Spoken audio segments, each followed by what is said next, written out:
আসসালামু আলাইকুম। আপনারা কেমন আছেন? ভালো আছেন? আলহামদুলিল্লাহ আমি ভালো আছি। আজকে রান্না করব কুমড়া দিয়ে, বড় বড় ওই যে সরপুঁটি মাছ দিয়ে। অন্য মাছ নাই, এই জন্য কুমড়া দিয়ে সরপুঁটি মাছ দিয়ে রান্না করব। এই যে পেঁয়াজ দিলাম, তেল দিলাম, পেঁয়াজ দিলাম। এই যে মাছটা এক সাইডে দিয়ে ভাজতে আছি, হলুদ মরিচ লবণ দিয়ে মাছটা এক সাইডে দিয়ে ভাজা বসিয়ে দিছি। আর এক সাইডে দিয়ে এই যে কুমড়ার তরকারি। এখন দিলাম রসুন 1 চামচ, রসুন 1 চামচ দিলাম, লবণ দিলাম 1 চামচ, হলুদ গুঁড়া দিলাম আধা চামচ, মরিচের গুঁড়া দিব 2 চামচ, দিলাম 1 চামচ, মরিচের গুঁড়া দিয়ে দিলাম, জিরার গুঁড়া ধনিয়ার গুঁড়া দিলাম। এখন নাড়ে চেড়ে ভালো করে কষিয়ে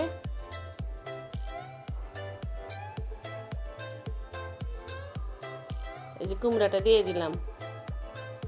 আমি পানি দেই না, কেন পানি দিলে ভালো হয় মশলার সাথে, আমি কিন্তু দেই না। কুমড়াটা একটু ভাজা ভাজা করার জন্য। পানি দিলে তার কুমড়াটা একটু ভাজা ভাজা হবে না। এই যে কুমড়াটা ভাজা ভাজা করে কষিয়ে এখন পানি দিলাম,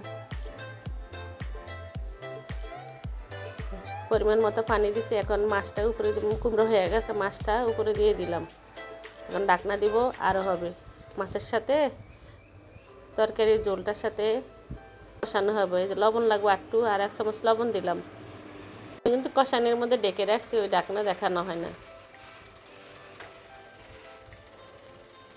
এই যে এখনও ডেকে বা তারপরে রান্না করা হয়েছে, ওই ঢাকনা দেওয়া হয় না। মাছের সাথে তরকারির সাথে মাছ দিয়ে তারপর ঢাকনা দিয়ে রাখছি। এখন এই যে তরকারিটা হয়ে গেল, আমার রান্নাটা শেষ হয়ে গেছে, রান্না করা শেষ। আমার নতুন চ্যানেল শামিমাস কিচেন হোম, আমার নতুন চ্যানেলে আমার পাশে থাকবেন, আমাকে সাপোর্ট করবেন। আপনারা ভালো থাকবেন, সুস্থ থাকবেন। লাইক, কমেন্ট, শেয়ার, সাবস্ক্রাইব করবেন। আল্লাহ হাফেজ।